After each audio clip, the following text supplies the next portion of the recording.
ಓಂ ಶ್ರೀ ಗುರುಭ್ಯೋ ನಮಃ, ಶ್ರೀಮಾತ್ರೆ ನಮಃ. ಎಲ್ರಿಗೂ ನಮಸ್ಕಾರ.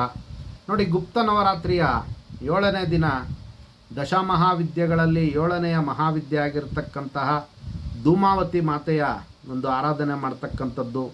ಇನ್ನು ಈ ಜಗನ್ಮಾತೆ ಕೇತುಗ್ರಹದ ಒಂದು ಅಧಿದೇವತೆಯಾಗಿ ಪೂಜಿಸುವಂತಹ ಆರಾಧಕರಿಗೆ ನೋಡಿ ಅಜ್ಞಾನವನ್ನು ದೂರ ಮಾಡ್ತಕ್ಕಂಥದ್ದು, ಸುಜ್ಞಾನವನ್ನು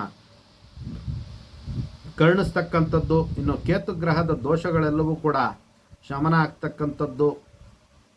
ಇನ್ನು ಆಧ್ಯಾತ್ಮಿಕ ಜ್ಞಾನ ಮತ್ತು ವೈರಾಗ್ಯವನ್ನು ಈ ಜಗನ್ಮಾತೆ ಕೊಡ್ತಕ್ಕಂಥದ್ದು. ದುಷ್ಟಶಕ್ತಿಗಳು ಮತ್ತು ಮಾಟ ಮಾಂತ್ರಿಕ ದೋಷಗಳು ಇವೆಲ್ಲವೂ ಕೂಡ ದೂರ ಆಗ್ತಕ್ಕಂಥ ಒಂದು ಸಾಧ್ಯತೆಗಳು ಈ ದೇವಿಯ ಆರಾಧನೆಯಿಂದ ಇರತಕ್ಕಂಥದ್ದು. ಇನ್ನು ನೋಡಿ, ಈ ದೇವಿಯ ನೈವೇದ್ಯ ಹಣ್ಣುಗಳನ್ನು ಮತ್ತು ಬೆಲ್ಲವನ್ನು ಸಮರ್ಪಣೆ ಮಾಡೋದ್ರಿಂದ ಅತ್ಯಂತ ಶುಭಪ್ರದ ಆಗ್ತಕ್ಕಂಥದ್ದು. ಇನ್ನು ಮಂತ್ರ ಓಂ ಧೂಮ್ ಧೂಮಾವತಿಯೈ ನಮಃ, ಈ ಮಂತ್ರದಿಂದ 108 ಬಾರಿ ಜಪ ಮಾಡ್ಕೊಳ್ಳೋದ್ರಿಂದ ಅತ್ಯಂತ ಶುಭ ಫಲವನ್ನು ಪಡಿಬೋದಾಗಿರುತ್ತೆ.